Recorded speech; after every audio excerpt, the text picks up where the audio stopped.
ओम दुम दुर्गाय नमः। 10 महाविद्याओं में से देवी भुवनेश्वरी को चौथे स्थान पर पूजा जाता। अपने नाम के अनुरूप ही ये पूरे तीनों लोकों की सामने प्रकृति से संबंधित होने के कारण देवी की तुलना मूल प्रकृति से की जाती है। आज शक्ति भुवनेश्वरी स्वरूप में भगवान शिव के समस्त लीला विलास की सहचरियाँ यानी सखी हैं। पौराणिक कथाओं के अनुसार एक बार दुर्गम नामक दैत्य के अत्याचार से त्रस्त होकर देवताओं और ब्राह्मणों ने भगवती की आराधना करने का निश्चय किया। तब उन्होंने इस उद्देश्य से हिमालय की ओर प्रस्थान किया और वहां जाकर सर्वकार स्वरूपा भगवती भुवनेश्वरी की आराधना की। उनकी आराधना से प्रसन्न होकर भगवती भुवनेश्वरी प्रकट हुई। देवी भुवनेश्वरी का यह स्वरूप मंत्र मुग्ध कर देने वाला था। उन्होंने अपने हाथों में वार, कमल का पुष्प तथा शाक मूल धारण किया हुआ था। देवताओं और ब्राह्मणों की विनती सुन तब माता ने अपने नेत्रों से अश्रु की सहज धाराएं प्रकट की। ऐसे जल से भूमंडल के सभी प्राणी तृप्त हो गए और समुद्रों तथा सरिताओं में भी पर्याप्त जल भर गया और समस्त औषधियों की सिंचाई हो गई।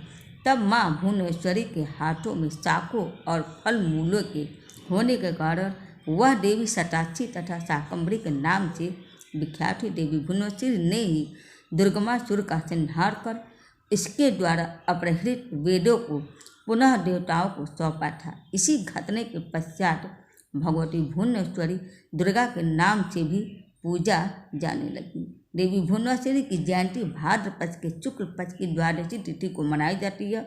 तो यह थी देवी भुवनेश्वरी की परिचय से जुड़ी एक रोचक कथा।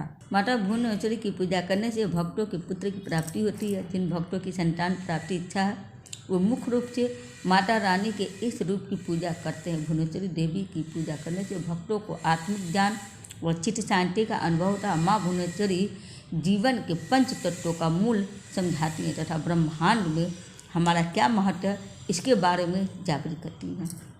इस दिन ब्रह्म मुहूर्त में उठकर स्नान आदि करने के बाद पूजा स्थल को साफ सफाई करें, उसको व्रत संकल्प करें और पूजा की सामग्री को रखें। माँ दुर्गा के सभी रूपों का ध्यान करते हुए घी के दीपक प्रज्वलित करें और माँ भुवनेश्वरी को लाल सिंदूर, चावल और लाल फूल चढ़ा। इसके बाद माँ को मेवे का या शुद्ध दूध से बनी मिठाई का भोग लगा। इसके बाद पूजा स्थल के सामने आसन लगाकर बैठे माँ भुवनेश्वरी को प्रसन्न करने के लिए इन मंत्रों का जाप करें। ओम ऐं ह्रीं श्रीं भुवनेश्वरे नमः 108 बार यानी कि एक माला आप जाप करें। वहीं सिद्धि प्राप्त करने के लिए ओम ह्रीं भुवनेश्वरे नमः का जाप करें। आप पूजा के अंत में माँ भुवनेश्वरी की आरती करें और ध्यान लगा और उनकी कथा को जरूर श्रवण करें और लास्ट में आप क्षमा याचना जरूर करें।